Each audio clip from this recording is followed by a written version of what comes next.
मैं कहना चाहता हूँ कि जो एक आप जो परीक्षा जो एक गद्य से संबंधित प्रश्न आता है, एक पद से संबंधित आता है। तो जो गद्य वाला है इसको मैंने कल बता दिया था।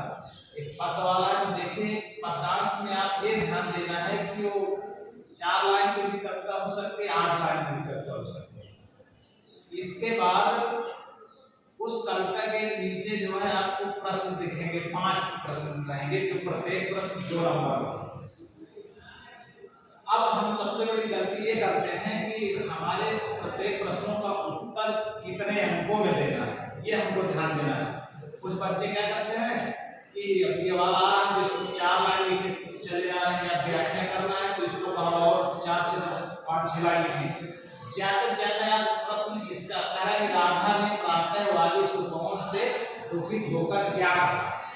तो हमको इसमें क्या करना है कि इसमें पढ़ना है, उन्होंने दुख होकर के क्या कहा है। जब एक एक पढ़ोगे तो उसमें तुरंत उसका आंसर निकल आएगा, क्योंकि आप कल हल करके ला रहे हैं, इसलिए मैं बताऊंगा। अब सबसे बड़ी समस्या आती है जब ये प्रश्न आप तो खैर समझने लगे कि रेखांकित अंश की व्याख्या कीजिए। तो आप ये देखेंगे कि रेखांकित मतलब उस कविता पर कहीं न कहीं रेखा खींची हुई, ये रेखाएं खींची होंगी, आपको उन्हीं का व्याख्या करना होगा। व्याख्या का मतलब किसी का अर्थ लिख दीजिए। जैसे कह रहे हैं कि आगे आंसू द्रग युगल में थे धरा को भिगोते, मतलब राधा के आंखों में आंसू आ रहे थे, तो किसको भिगो रहे थे? धरती को भिगो रहे थे। इसका मतलब यह है कि यहाँ पर आश्चर्य अलंकार भी है। अभी कोई अलंकार पूछ लेता है कि उपयुक्त गद्य में कौन सा अलंकार है, तो उसमें आपको क्या करना है कि उसी आधार पर, क्योंकि यहाँ पर बताइए इतना हो रहे हैं कि पृथ्वी भीग रही है, तो बढ़ा चढ़ा के बोल रहे हैं, इतना कोई नहीं होता।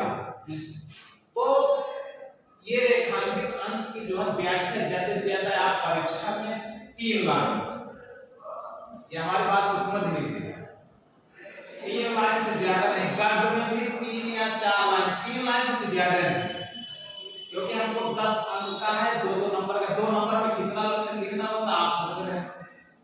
ज्यादा से ज्यादा हमें समझो कि हमको कितने उसमें देना है, मतलब जो है एक जो प्रश्न होता है उसको 1 लाइन में कीजिए उसका उत्तर, मतलब जो है कम से कम जो है 50 शब्दों में इसको लिखना। कितने शब्दों में? 50 से 60 शब्दों में। 50 से 60 शब्दों में होता है 5 या 6 लाइन, 7 लाइन कर दीजिए, 7 लाइन से ज्यादा नहीं। प्रत्येक मतलब इतने का मतलब सब जोड़ करके बता रहे हैं कि 7 लाइन, सभी में एक एक कर दो, व्याख्या वाले में थोड़ा सा ज्यादा बढ़ा दो। तो ये जो है ये थोड़ा सा ज्यादा नहीं, इसमें आपको समय वहां नष्ट करना है, ये उतारना नहीं है, सीधा आप प्रश्न नंबर डालिए। प्रश्न नंबर 2, यहाँ पर प्रश्न नंबर क्या होता है, कौन सा होता है? प्रश्न नंबर आपका जो है ये तीसरे का होता है खा, नहीं, क्योंकि तीसरे क्वेश्चन में एक गद्य का देता है, एक पद्य का देता है।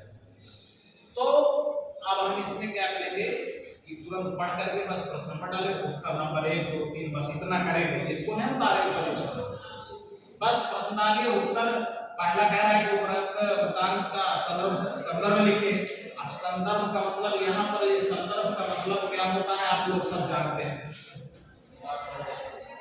आप संदर्भ में वो पेपर ये पूछना चाहता है कि आप जो है किस पाठ से लिया गया और इसके लेखक कौन, ये सब चीज आप पढ़ाएंगे तो आपको इसमें लिखना होगा कि ये पाठ से लिया गया है और इस पाठ के लेखक कौन है या कवि कौन है। क्योंकि ये गद्य में है तो हम लेखक कहेंगे और इसमें कहेंगे कवि कहेंगे।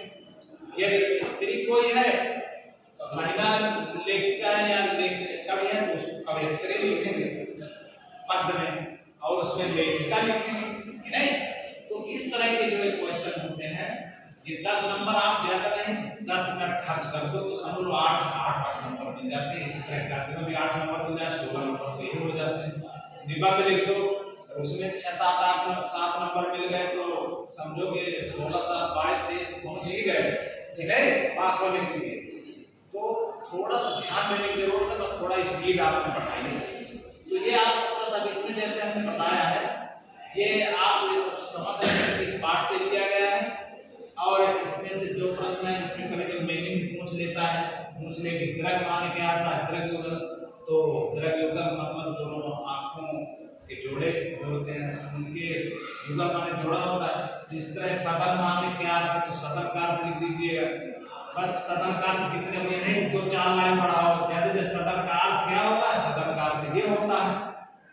तो इस तरह इसको हल करने में आपको घर में भी हल करेंगे तो इसको ज्यादा ज्यादा 6-7 मिनट से ज्यादा नहीं, इस तरह गद्य वाले को भी 6-7 से ज्यादा मिनट नहीं लेंगे, 14-15 मिनट का आपका हो जाएगा। 14-15 मिनट में आप कम से 12-13 नंबर अच्छे से लिखोगे तो 15 नंबर भी आ सकते हैं। बहुविकल्पी पहला मैंने बताया दिया था कि जो सबसे पहला पेपर में होता है बहुविकल्पी प्रश्न, उसमें समझ लीजिए आपको बस 1 2 3 4 उसमें थोड़ा सा ध्यान देना कि 5 गद्य के होते हैं, 5 पद्य के होते हैं।